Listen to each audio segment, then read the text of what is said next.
স্বাগত জানাচ্ছি এখন চলতিতে। আজ ১৬ই জুলাই গণ অভ্যুত্থানের শহীদ দিবস। এই দিবসের বিভিন্ন দিক নিয়ে আলোচনার জন্য আপনাদের সঙ্গে রয়েছি আমি জাহিদ হাসান। ২০২৪ সালের সরকারি চাকরিতে কোটা ব্যবস্থা বাতিলের যেই আন্দোলন শুরু করেছিল শিক্ষার্থীরা, ঢাকা বিশ্ববিদ্যালয় থেকে শুরু করে সকল পাবলিক বিশ্ববিদ্যালয় এবং পরবর্তীতে বেসরকারি বিশ্ববিদ্যালয়ে আন্দোলনে যোগ দেয় এবং ১ জুলাই থেকে মূলত এই আন্দোলন শুরু হয় উচ্চ আদালতের রায়ের প্রেক্ষিতে। এবং উচ্চ আদালতের রায়ে যখন সরকারি চাকরিতে কোটা পুনর্বহাল হয়, অর্থাৎ কোটা ব্যবস্থা ফিরে আসে, তখন শিক্ষার্থীরা প্রতিবাদ জানায় এবং তারা বিভিন্ন ধরনের কর্মসূচি পালন করতে থাকে। এর ধারাবাহিকতায় ২৪-এর ১৫ই জুলাই ঢাকা বিশ্ববিদ্যালয়ে প্রথম যারা আন্দোলনরত শিক্ষার্থীদের সঙ্গে তৎকালীন ক্ষমতাসীন আওয়ামী লীগ সরকারের ছাত্র সংগঠন ছাত্রলীগ এবং আন্দোলনকারীদের মধ্যে সংঘর্ষ হয় এবং এই আন্দোলন মূলত ১৫ই জুলাই সহিংসতায় রূপ নেয়, অর্থাৎ সংঘর্ষ শুরু হয়, শান্তিপূর্ণ আন্দোলন। এটি সহিংসতায় রূপ নেওয়ার পরে ১৫ই জুলাই ২০২৪-এর ১৫ জুলাইয়ের পরে ১৬ জুলাই এটি সারা বাংলাদেশের শিক্ষা প্রতিষ্ঠানে শিক্ষার্থীরা সেই হামলার প্রতিবাদে ক্ষোভে ফেটে পড়েন এবং বেগম রোকেয়া বিশ্ববিদ্যালয় রংপুর, সেই বিশ্ববিদ্যালয়ের সামনের যে সড়ক রয়েছে রংপুর ঢাকা সড়ক, সেই সড়কের সামনে আবু সাইদ, যিনি রংপুর বেগম রোকেয়া বিশ্ববিদ্যালয়ের ইংরেজি বিভাগের শিক্ষার্থী ছিলেন, তিনি সে আন্দোলনে যোগ দেন এবং আন্দোলনের তার কর্মসূচির এক পর্যায়ে তাকে লক্ষ্য করে পুলিশ গুলি ছোড়ে এবং তিনি পুলিশের সামনেই দুহাত প্রসারিত করে দাঁড়িয়ে যান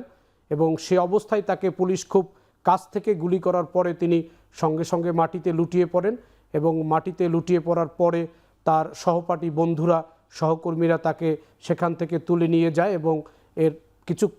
কিছু সময় পর, কয়েক ঘন্টা পর তিনি মূলত মৃত্যুবরণ করেন। এই খবর ছড়িয়ে পড়ে সারা দেশে এবং তখন সব ধরনের মানুষের মধ্যে এই ক্ষোভের প্রতিবাদ দেখা যায় এবং অনেকেই এই হত্যার প্রতিবাদ জানান এবং আন্দোলন তুঙ্গে ওঠে, অর্থাৎ শিক্ষার্থীদের যে কোটা সংস্কার আন্দোলন, সেই আন্দোলন সব পর্যায়ে মানুষের মধ্যে জনমত তৈরি করতে সক্ষম হয় এবং শিক্ষার্থীদের সেই আন্দোলনের পক্ষে বিশাল জনগোষ্ঠীর জনসমর্থন তৈরি হয় এবং সারা বাংলাদেশের মানুষ আবু সাইদের সেই গুলি করার ঘটনা দেখার পরে তারা প্রতিবাদ জানান। একই দিনে চট্টগ্রাম কলেজের শিক্ষার্থী ছাত্রদল নেতা ওয়াসিম আকরাম সহ ৬ জন শিক্ষার্থী সেদিন চট্টগ্রামে নিহত হন।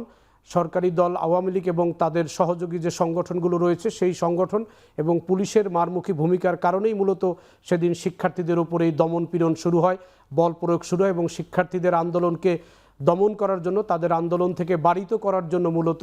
সেদিন পুলিশ এবং সরকারি দলের নেতাকর্মীরা আগ্রাসী ভূমিকায় যায় এবং এই আন্দোলন ক্রমান্বয়ে যে তুমুলভাবে যে সারা বাংলাদেশের শিক্ষার্থী এবং জনতার মধ্যে যে ছড়িয়ে পড়ে, এর মূল কারণ ছিল বেগম রোকেয়া বিশ্ববিদ্যালয়ের শিক্ষার্থী আবু সাইদ হত্যাকাণ্ড এবং আবু সাইদের সেই গুলি করার দৃশ্য যখন সামাজিক যোগাযোগ মাধ্যম এবং গণমাধ্যমে ছড়িয়ে পড়ে, তখন বিভিন্ন শ্রেণী পেশার মানুষের মধ্যে তীব্র প্রতিক্রিয়া দেখা যায় এবং তারা এর প্রতিবাদ করেন এবং বিভিন্ন শ্রেণী পেশার মানুষ পরবর্তীতে তারা রাজপথে বেরিয়ে আসেন এবং আন্দোলন সারা বাংলাদেশে একযোগে ছড়িয়ে পড়ে এবং পরবর্তীতে এই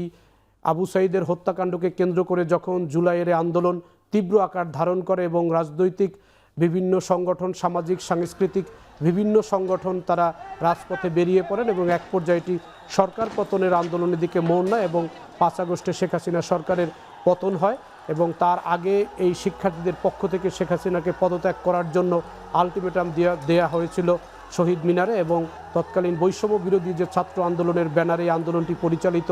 এবং নেতৃত্ব দেওয়া হয়েছিল, সেই আন্দোলনের যে সমন্বয়ক বা আহ্বায়ক ছিলেন নাহিদ ইসলাম, তিনি মূলত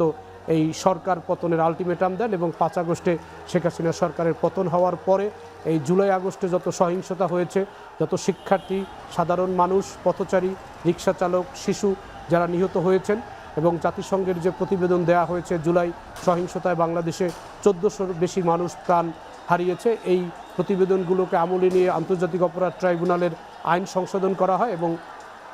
বিচার শুরু করা হয়। সেই বিচারে শেখ হাসিনাকে প্রধান আসামি করা হয় একটি মামলায় এবং আবু সাইদের এই হত্যাকাণ্ড সেই ৫টি অভিযোগের মধ্যে শেখ হাসিনা এবং তার সরকারের যে সাবেক স্বরাষ্ট্রমন্ত্রী আসাদুজ্জামান খান কামাল এবং তৎকালীন পুলিশের আইজি যিনি ছিলেন চৌধুরী আব্দুল আল মামুন, তাকে আসামি করা হয় এবং তিনি পরবর্তীতে রাজসাক্ষী হন এবং এই মামলায় যে সাজা দেওয়া হয় তাতে আবু সাইদকে যে গুলি করা হয় সেই মামলায় শেখ হাসিনাকে মৃত্যুদণ্ড এবং স্বরাষ্ট্রমন্ত্রী আসাদুজ্জামান খান কামালকে মৃত্যুদণ্ড দেওয়া হয়েছে এবং আবু সাঈদের এই মামলাটি পরবর্তীতে স্বতন্ত্রভাবে রায় হয়েছে। সেই মামলায় 30 জনকে আসামি করা হয়েছিল। তৎকালীন বেগম রোকেয়া বিশ্ববিদ্যালয়ের যে উপাচার্য ছিলেন যিনি অধ্যাপক আব্দুর রশিদ হাসিবুর রশিদ এবং পুলিশের তৎকালীন রংপুর বিভাগীয় মহানগর কমিশনার মনিরুজ্জামান সহ অতিরিক্ত পুলিশ কমিশনার এবং সহকারী পুলিশ কমিশনার সহ পুলিশের প্রায় 8 জন আসামি ছিল এবং ছাত্রলীগের বেগম রোকেয়া বিশ্ববিদ্যালয়ের নেতৃবৃন্দ আসামি ছিল এবং শিক্ষকরা সেখানে আসামি হয়েছেন। এবং আবু সাঈদের একটি মামলা যেটি বাংলাদেশে নজিরবিহীন এবং বিশ্বের যে কোনো আদালতে নজিরবিহীন একটি রায় যে একজনকে হত্যার মামলায় 30 জন আসামিকেই দণ্ডিত করা হয়েছে। এর মধ্যে পুলিশের এএসআই আমির হোসেন যিনি গুলি করেছেন আবু সাঈদকে, এটি প্রমাণিত হয়েছে আদালতে বিচারে, এবং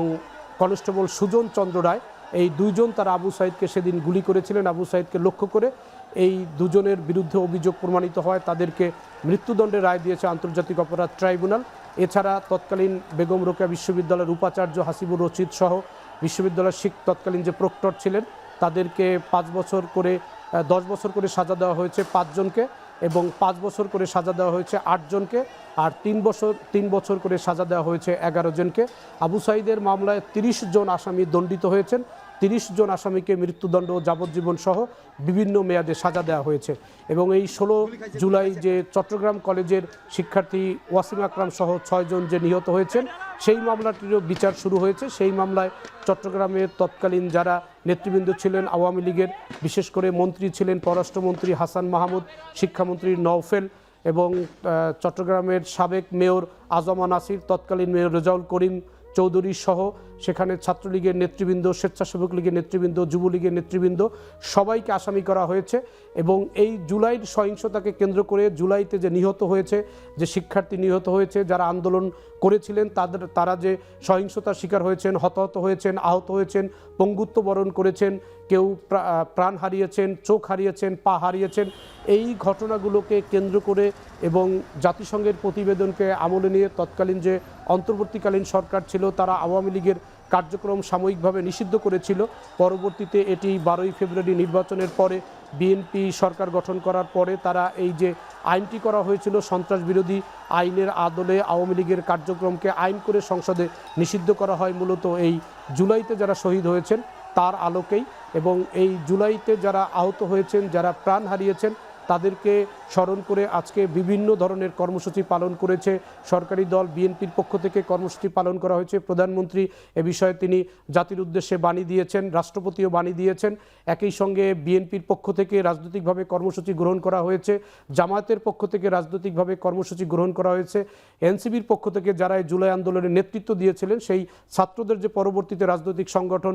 জাতীয় নাগরিক পার্টি এনসিপি, তারা জুলাইয়ের এই শহীদ দিবসে কর্মসূচি পালন করেছেন। এবং বিভিন্ন সংগঠনের পক্ষ থেকে রংপুরে যে আবু সাঈদের যে সমাধি রয়েছে সেই সমাধিস্থলে তারা শ্রদ্ধা নিবেদন করেছেন। সেখানে বিভিন্ন রাজনৈতিক দলের প্রতিনিধিরা, সামাজিক সাংস্কৃতিক সংগঠন এবং বেগম রোকেয়া বিশ্ববিদ্যালয় সহ রংপুরের যারা স্থানীয় বিভিন্ন রাজনৈতিক দলগুলো রয়েছে তারাও এই আবু সাঈদের কবরে এবং সমাধিতে তারা শ্রদ্ধা জানিয়েছেন। আবু সাঈদের পরিবারের সাথে দেখা করেছেন। আবু সাঈদের যেই হত্যাকাণ্ডের রায় হয়েছে আন্তর্জাতিক অপরাধ ট্রাইব্যুনালে সেই রায় দ্রুত বাস্তবায়ন করার জন্য তারা দাবি জানিয়েছেন। এবং এই রায়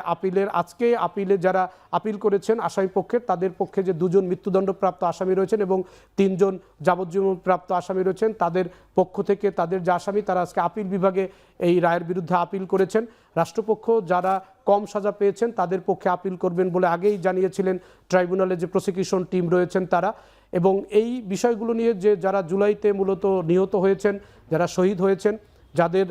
আত্মত্যাগের বিনিময়ে পরবর্তীতে অন্তর্বর্তী সরকার এবং গণতন্ত্রের যেই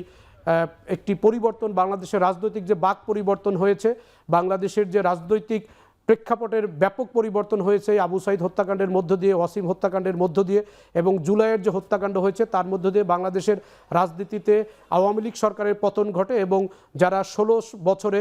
বিভিন্নভাবে নির্যাতনের শিকার হয়েছেন, গুম খুনের শিকার হয়েছেন, তাদের রাজনৈতিক একটি উত্থান হয়েছে এবং গণতন্ত্রের যেই বাক সেটি পরিবর্তন হয়েছে মূলত এই জুলাইয়ের 16ই